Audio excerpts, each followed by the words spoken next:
Olá, alunos do primeiro ano. Nesse vídeo aqui eu vou fazer a correção da meta 4. Então, a nossa primeira atividade era apresentar o conceito do modelo atômico para Dalton, Thomson, Rutherford e Bohr. Então, vocês vão perceber que os 4 modelos atômicos, eles apresentam características muito parecidas. Então, o Dalton, ele começou a propor o modelo atômico e os cientistas que vieram depois, eles pegaram esse começo que o Dalton estudou sobre o modelo atômico e eles testaram a teoria do Dalton, se era verdade ou não aquilo que ele tinha proposto, e melhoraram a teoria atômica. Então, vamos começar pelo Dalton. Então, o Dalton, ele propôs que o modelo atômico, ele era uma esfera maciça, indivisível, e ficou conhecido como bola de bilhar. Então, ele fez algumas características sobre o modelo atômico, onde o cientista após o Dalton, que foi o Thomson, fez algumas características um pouquinho diferentes em relação das que ele propôs no modelo atômico dele. Então, o Thomson, que vem logo após o Dalton, disse que o átomo ele era uma esfera positiva e não maciça.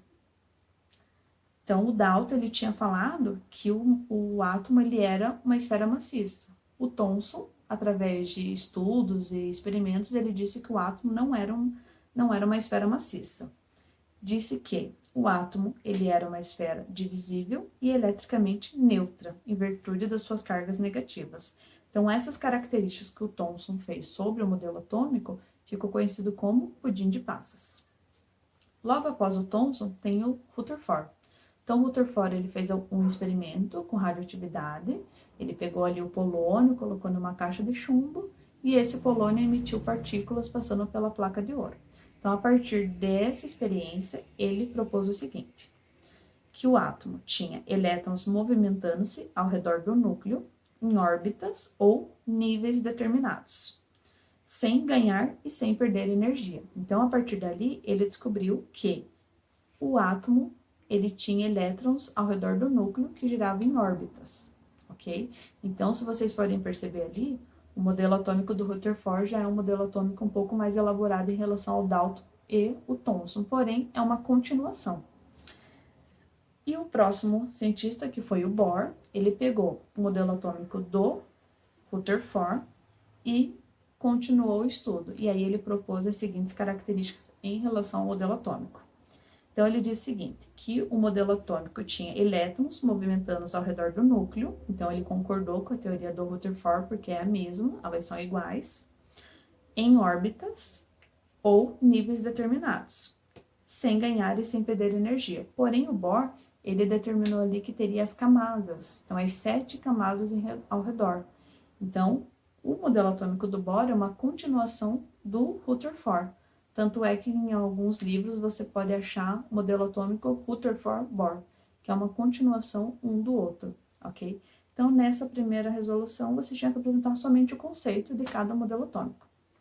Na segunda atividade, você tinha que apresentar um quadro comparativo sobre a evolução dos modelos atômicos. Então, na apostila de vocês, no capítulo 2, ele traz ali já um quadro, que eu vou colocar aqui para vocês nesse vídeo, com os 4 modelos atômicos do Dalton, Thomson, Rutherford e Bohr, e aí ele fala como que foi o modelo proposto por cada um, qual era a base teórica ou experimental e por que foi abandonado, porque cada um fez uma característica do modelo atômico e algumas características elas foram anuladas, porque descobriram que não era bem assim.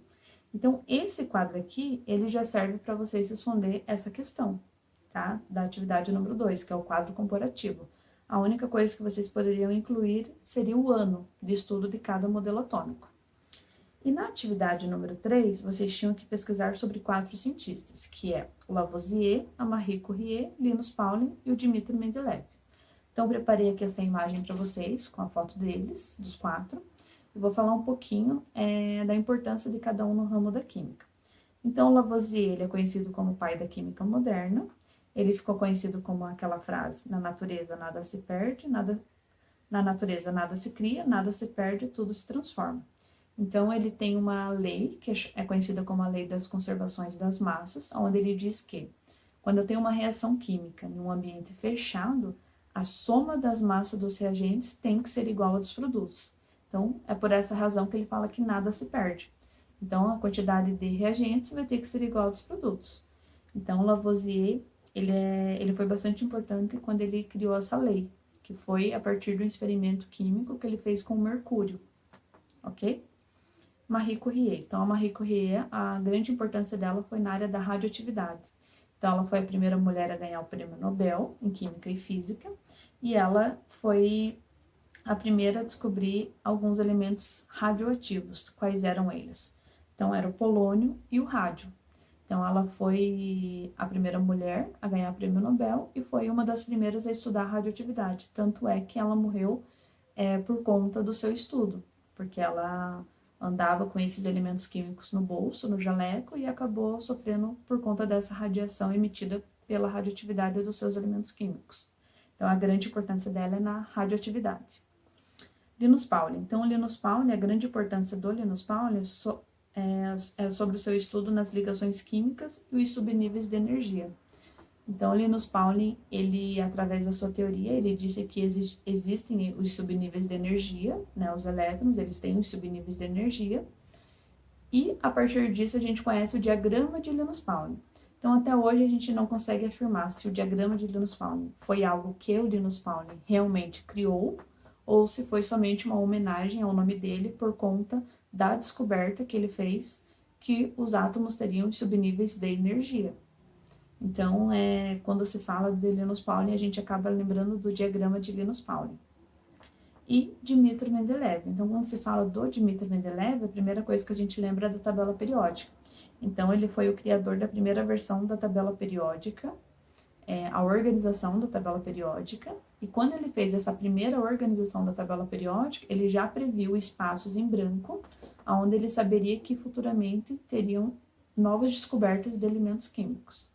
Então, essa aqui foi a resolução da terceira atividade sobre os cientistas, que eu coloquei para pesquisa da atividade número 3. Então, essa foi a resolução da meta 4. Qualquer tipo de dúvida em relação ao conteúdo e à resolução, podem me mandar mensagem lá no mural do Ionica. Ok? Até mais!